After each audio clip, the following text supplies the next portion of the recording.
কথা উল্লেখ করা হয়েছে। এবার আসুন, এত কিছু জানার পর সহিহ হাদিস কাকে বলে, জয়ীফ হাদিস কাকে বলে, মুনকার হাদিস কাকে বলে, এগুলো সম্পর্কে কিঞ্চিত আলোচনা পেশ করেই আমরা চলে যাব হাদিসের গুরুত্ব ও প্রয়োজনীয়তার দিকে। সহিহ হাদিস হওয়ার জন্য 5টি শর্ত প্রযোজ্য। একটা হাদিস সহিহ হওয়ার জন্য 5টি শর্ত একসাথে পেতে হবে। একটা যদি না হয় তাহলে ওই হাদিস সহিহ নয়। আসুন, নাকলু আদলিন, ন্যায় পরায়ণ হতে হবে 1 নম্বর শর্ত। রাবি যিনি হাদিস রেওয়ায়াত করবেন তাকে হতে হবে ন্যায় পরায়ণ। তিনি কোন স্থানে যদি সামান্যতম কারো প্রতি অবিচার করে থাকেন তার হাদিস গ্রহণযোগ্য নয়। তারপর আসুন, তাম্মাতু যব্তে, পরিপূর্ণ স্মৃতিশক্তি হতে হবে। যে রাবি হাদিস রেওয়ায়াত করবেন তার স্মৃতিশক্তিতে কোনো প্রকারের ত্রুটি বিচ্যুতি পাওয়া গেলে হাদিস সহিহ হবে না। মুত্তাসিলুস সনদ, সনদটা ধারাবাহিকভাবে আল্লাহ নবী পর্যন্ত পৌঁছাতে হবে। তারপরে আসুন, গয়রা মুআল্লালিন, কোন প্রকার ত্রুটি বিচ্যুতি রাবির মাঝে লক্ষ্য করা হবে না।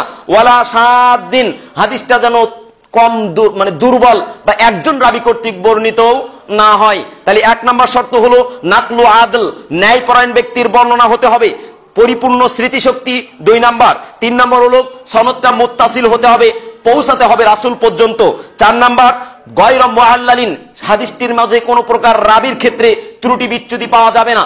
5 নাম্বার, ওয়ালা শাদ্দিন, হাদিসটি কম দুর্বল বা রাবির একজন কর্তৃক বর্ণিত হবে না।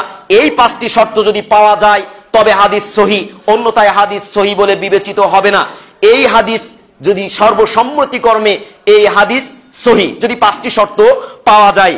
কথাটি পাবেন শারহ নুখবাতিল ফিকার এর 52 নম্বর পৃষ্ঠায় এবং 60 নম্বর পৃষ্ঠায় পাবেন হাসানের সংজ্ঞা তথা হাসান হাদিস। অনেক হাদিসকে বলা হয় হাদা হাদিসুন হাসানুন, হাদা হাদিসুন গরিবুন, হাদা হাদিসুন হাসানুন গরিবুন সহিহুন ইত্যাদি যে ইসতিলাহগুলো প্রয়োগ করা হয়। তো হাসানের সংজ্ঞা হলো যে তাম্মাতু যব্ত, আপনারা পড়ছেন সহিহ হাদিসের যে 5টি শর্ত, এই 5টি শর্তের মাঝে শুধুমাত্র তাম্মাতু যব্ত, পরিপূর্ণ স্মৃতিশক্তির স্থানে যদি আসে কি খফাতু যব্ত, রাবির মাতে বেরেনে একটু সমস্যা, স্মৃতিশক্তি পূর্ণাঙ্গ নেই, তাহলে হাদিসটি সহিহ স্তর থেকে নেমে হাসানের দরজায় পৌঁছে যাবে। এটা হলো হাসান হাদিসের সংজ্ঞা। মুরসাল, মুরসাল হাদিস বলা হয় যে তাবিনরা, তাবির শেষ অংশ থেকে কোন রাবি বাদ দিয়ে, তাবিন সরাসরি সাহাবীকে বাদ দিয়ে সরাসরি রাসূল থেকে কোন হাদিস রেওয়ায়াত করলে এই হাদিসকে বলা হয় মুরসাল হাদিস। অর্থাৎ সাহাবীকে বাদ দিয়ে তাবি সরাসরি কি রাসূল থেকে যদি কোন হাদিস রেওয়ায়াত করে তাহলে এই হাদিসকে বলা হয় মুরসাল হাদিস। মুনকতে, সনদের মাঝে থেকে কোন রাবি বাদ পড়া, কোন রাবি সিটকে পড়ে যাওয়া, এটাকে বলা হয় মুনকতে হাদিস। জয়ীফ হাদিস বলা হয়, জয়ীফ বলা হয় হাসান হাদিসের যে শর্তগুলো রয়েছে। হাসান হাদিস হওয়ার জন্য যে শর্ত খফাতু যব্ত, এর কিছুই পাওয়া যাবে না, এর মাঝে ত্রুটি বিচ্যুতি বেশি পরিলক্ষিত হবে, তাহলে এটা হবে জয়ীফ হাদিস।